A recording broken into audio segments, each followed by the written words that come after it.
మీరు మొదటి భాగం చూడకుంటే దాని యొక్క లింక్ కింద ఉన్న డిస్క్రిప్షన్ మరియు కామెంట్లో ఉంటుంది, చెక్ చేయండి. స్నేహితుణ్ణి కలవడానికి వచ్చిన పవన్కి ఒక విచిత్రమైన కేసు ఎదురైంది. సరిగ్గా 6:30కు ఒకేసారి 10 మంది ఒకే విధంగా రక్తం కక్కుకొని చనిపోయారు. పోస్ట్మార్టం రిపోర్ట్ ప్రకారం ఈ చావులు చాలా అసాధారణంగా ఉన్నాయి.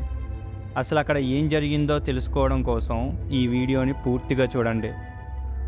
మీరు కనుక మన ఛానల్కి కొత్తవారైతే మన ఛానల్కి సబ్స్క్రైబ్ చేసుకొని జెన్జీ ఫెంటాస్టిక్ ఫ్యామిలీలో జాయిన్ అవ్వండి. ఇంకా కథలోకి వెళ్తే,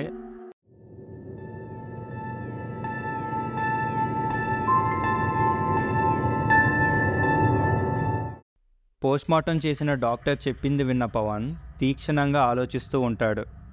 ఇంకా ఫైజల్ పవన్ని తట్టి లేపి, పద మనం వెళ్ళాలి అని చెప్పి, డాక్టర్కి మళ్ళీ ఏమైనా ఇన్ఫర్మేషన్ కావాలి అంటే కాంటాక్ట్ చేస్తామని చెప్పి వెళ్ళిపోతారు. అయితే పోలీస్ స్టేషన్కి చేరుకొని కానిస్టేబుల్స్తో మీటింగ్ పెడతాడు ఫైజల్. పవన్ పక్కనే కూర్చొని చూస్తూ ఉంటాడు. అప్పుడు ఫైజల్కి ఒక కాల్. అందులో డీజీపీ, ఏంటయ్యా ఏమైనా కనిపెట్టారా? ఇంకా ఏమీ లేదా?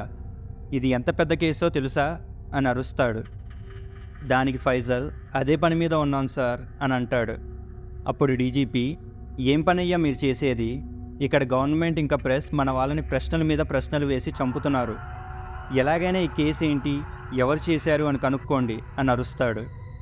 దానికి ఫైజల్, సరే సార్, కానీ పోస్ట్మార్టం రిపోర్ట్స్ ప్రెస్కి రిలీజ్ చేయకండి సార్. ఏదో ఒకటి చెప్పి మేనేజ్ చేయండి. అందులో ఏం రీజన్ లేకుండా అలా చనిపోయారు అని తెలిస్తే జనాలు ప్యానిక్ అవుతారు అని చెప్తాడు. అప్పుడు డీజీపీ, అది నాకు తెలుసు, నువ్వు ప్రెస్ మీట్ పెట్టు, ఏదో ఒకటి చెప్పు. నువ్వు ఏది చెప్తే రేపు ఉదయం న్యూస్ పేపర్లో ప్రెస్ వాళ్ళు దానికి ఏదో క్రియేటివిటీ యాడ్ చేసి రాతలు రాస్తారు. వాటి వల్ల మనకి ఇంకా తలనొప్పే తప్ప ఇంకేమీ ఉండదు అని చెప్తాడు. దానికి సరే సార్, నేను చూసుకుంటా అని చెప్తాడు ఫైజల్. తరువాత ఫైజల్ అందరితో, వీడికి న్యూస్ పేపర్లో ఏదో ఒకటి రాయడానికి ఇప్పుడు ప్రెస్ మీట్ పెట్టాలంట అని కోపంగా అరుస్తాడు.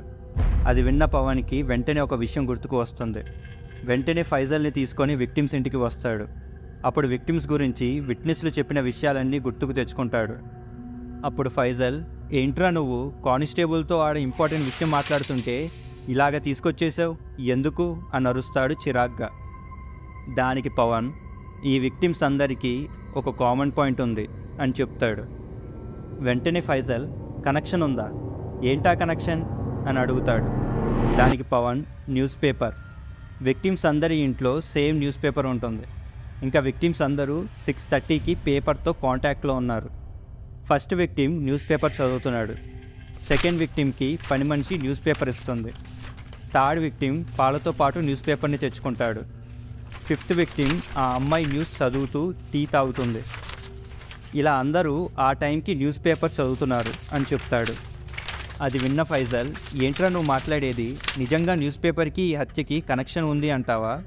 మరి 6th విక్టిమ్ ఫోన్ వాడుతుంది అని చెప్తారు కదా, అప్పుడు తాను న్యూస్ పేపర్ చదవట్లేదు కదా అని చెప్తాడు. దానికి పవన్, నా గెస్ కరెక్ట్ అయితే న్యూస్ పేపర్ అప్పటికే సోఫాలో ఎవరో పెట్టారు.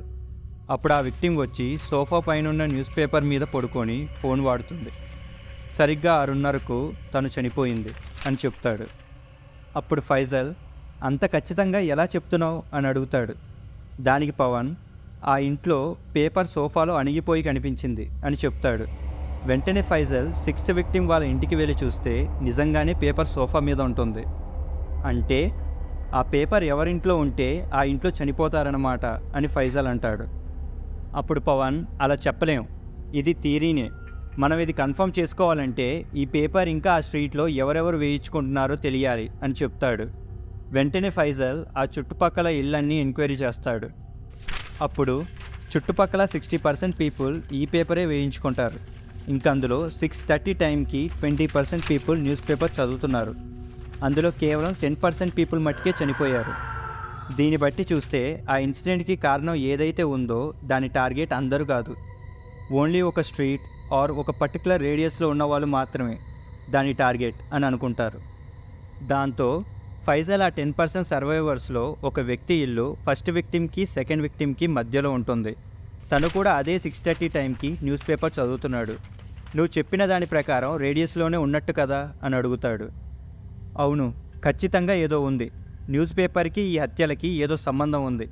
వెంటనే ఈరోజు ఎగ్జాక్ట్ న్యూస్ పేపర్ ఎడిషన్ని తీసుకురా అని ఫైజల్తో పవన్ చెప్తాడు. వెంటనే ఫైజల్ న్యూస్ పేపర్ని తీసుకొచ్చి పవన్కి ఇస్తాడు. అప్పుడు ఆ న్యూస్ పేపర్ మొత్తం చూస్తూ ఉంటాడు. ఇంతలో అందులో నుంచి ఒక పాంప్లెట్ కింద పడుతుంది. ఆ పాంప్లెట్లో రెడ్ బ్యాక్గ్రౌండ్లో బ్లాక్ టెక్స్ట్తో ఐఎమ్ బ్యాక్, మ్యాజిక్ బిగిన్స్ అని రాసి ఉంటుంది. ఇట్లో మీ శ్రీయభిలాషి అని ఉంటుంది. వెంటనే పవన్కి గుర్తుకు వస్తుంది, ఇలాంటి పాంప్లెట్స్ కూడా విక్టిమ్స్ అందరి ఇంట్లో కనిపిస్తుంది. చిన్నగా ఆ పాంప్లెట్ని తన చేతితో పట్టుకుంటాడు. అది పట్టుకోగానే పవన్ బాడీ మొత్తం చల్లగా మారిపోతుంది. తన చుట్టూ మేఘాలు కమ్ముకుంటాయి. తనని ఎవరో పిలుస్తున్నట్టు అనిపిస్తుంది. ఎటు చూసినా నల్లని పొగ. వెంటనే ఫైజల్ పవన్ అని చేతిలో ఉన్న పాంప్లెట్ని తీసుకుంటాడు. అప్పుడు పవన్ తేరుకొని ఆ పాంప్లెట్ ఎక్కడా, అది మామూలు పాంప్లెట్ కాదు, దాని కింద పడే అని చెప్తాడు. దానికి ఫైజల్ ఏం మాట్లాడుతున్నావురా, ఈ పాంప్లెట్ ఉట్టి పేపర్, నాకేం కావట్లేదు చూడు అని చెప్తాడు. అప్పుడు పవన్ వద్దు, దాని కింద పడే లేదా దాన్ని చింపేయి అని చెప్తాడు. దానికి ఫైజల్ సరే చింపేస్తా అని చెప్పి పాంప్లెట్ని చింపుదామని చూస్తాడు. కానీ ఆ పాంప్లెట్ని ఎంత ట్రై చేసినా చింపలేకపోతాడు. ఇంకా ఫైజల్ గట్టిగా ప్రయత్నిస్తాడు. అప్పుడు ఫైజల్ ఒక్కసారిగా ఎగిరి దూరంగా పడిపోతాడు. అప్పుడు ఆ పాంప్లెట్ మెల్లగా నేల మీద పడుతుంది. తరువాత ఫైజల్ మెల్లగా లేచి పవన్తో అసలు ఆ పాంప్లెట్ ఏంటిదిరా, అందులో ఏముంది అని అడుగుతాడు. దానికి పవన్ దాని గురించే మనం తెలుసుకోవాలి. ఒక చిన్న పాంప్లెట్లో ఇంత శక్తి ఎక్కడి నుంచి వచ్చిందో మనం ఖచ్చితంగా తెలుసుకోవాలి.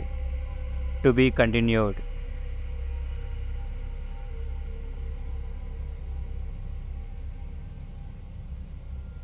ఈ వీడియో మీకు నచ్చినట్లయితే ఈ వీడియోకి లైక్ చేసి, షేర్ చేసి, కామెంట్ చేయండి. ఇలాంటి మరిన్ని ఇంట్రెస్టింగ్ స్టోరీస్ కోసం మన జెన్జీ ఫెంటాస్టిక్ ఛానల్ని సబ్స్క్రైబ్ చేసుకోండి. Thank you.